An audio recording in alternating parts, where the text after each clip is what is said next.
ஜெயலலிதா மீதான சொத்து குவிப்பு வழக்கில் அடுத்த கட்ட விசாரணை ஜூன் 1ஆம் தேதி நடைபெறும் என்று உச்சநீதிமன்றம் அறிவித்திருக்கிறது.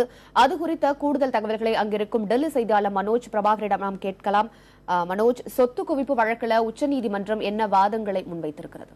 உமா, இன்றைக்கு கர்நாடக அரசு தரப்பில் வழக்கறிஞர் ஆச்சாரியா தன்னுடைய வாதங்களை முன்வைத்தார். இவற்றை கேட்ட உச்சநீதிமன்றமானது தற்பொழுது வழக்கினுடைய விசாரணையை ஜூன் 1ஆம் தேதிக்கு ஒத்திவைத்திருக்கிறது.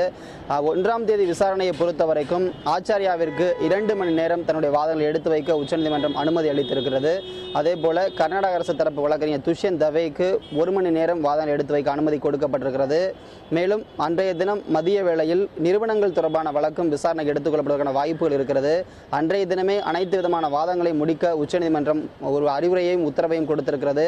எனவே ஜெயலலிதா மீதான சொத்து குவிப்பு வழக்கினுடைய தீர்ப்பு அன்றைய தினம் ஒத்திவைக்கப்படுவதற்கான வாய்ப்புகள் தற்பொழுதைய சூழ்நிலையில் அதிகம் இருக்கிறது. ஏனெனில் ஆச்சாரியா மற்றும் துஷ்யந்த் தவே தன்னுடைய வாதங்களை முடித்து விட்டார்கள் என்றால் நிறுவனங்கள் தொடர்பான வழக்கில் கர்நாடகா மட்டுமே தன்னுடைய வாதங்களை எடுத்து வைக்க இருக்கிறது. மற்ற குற்றம் சாட்டப்பட்டவர்கள் தரப்பில் எழுத்துப்பூர்வமான வாதங்கள் தாக்கல் செய்யப்பட இருக்கிறது. எனவே தீர்ப்பு ஜூன் 1ஆம் தேதி ஒத்திவைக்கப்படும் என்று எதிர்பார்க்கப்படுகிறது. உமா, மனோஜ், ஜூன் 1ஆம் தேதி வாதங்களுக்கான இறுதி நாள் என்று சொல்கிறீர்கள். தீர்ப்பும் அன்றையதான் வெளியாகும் என்று நீங்கள் சொல்கிறீர்கள். உறுதியாக சொல்ல முடியுமா? பத்மபிரியா, அதாவது அன்றைய தினம் தீர்ப்பு ஒத்திவைக்கப்படுவதற்கான வாய்ப்புகளே அதிகம் இருக்கிறது. ஏனெனில் இது போன்ற ஒரு 20 ஆண்டுகளுக்கு மேலாக நடைபெற்ற ஒரு வழக்கில் உடனடியாக தீர்ப்பை சொல்வது எளிதான காரியம் கிடையாது. தற்பொழுதும் உச்சநீதிமன்றமானது மிக விரிவான ஒரு விசாரணையை மேற்கொண்டிருக்கிறது. இன்றைக்கு ஆச்சாரியா வாதங்களை வைக்கும் பொழுது 2 முக்கியமான விஷயங்களை சொல்லி காட்டினார். உயர்நீதிமன்றத்தினுடைய தீர்ப்பினுடைய பக்கம் 997 இருக்கக்கூடிய அந்த கணித பிழைகளை ஆராய்ந்தாலே ஜெயலலிதா சொத்து குவித்திருக்கிறார் என்பதை கண்டறிய முடியும்.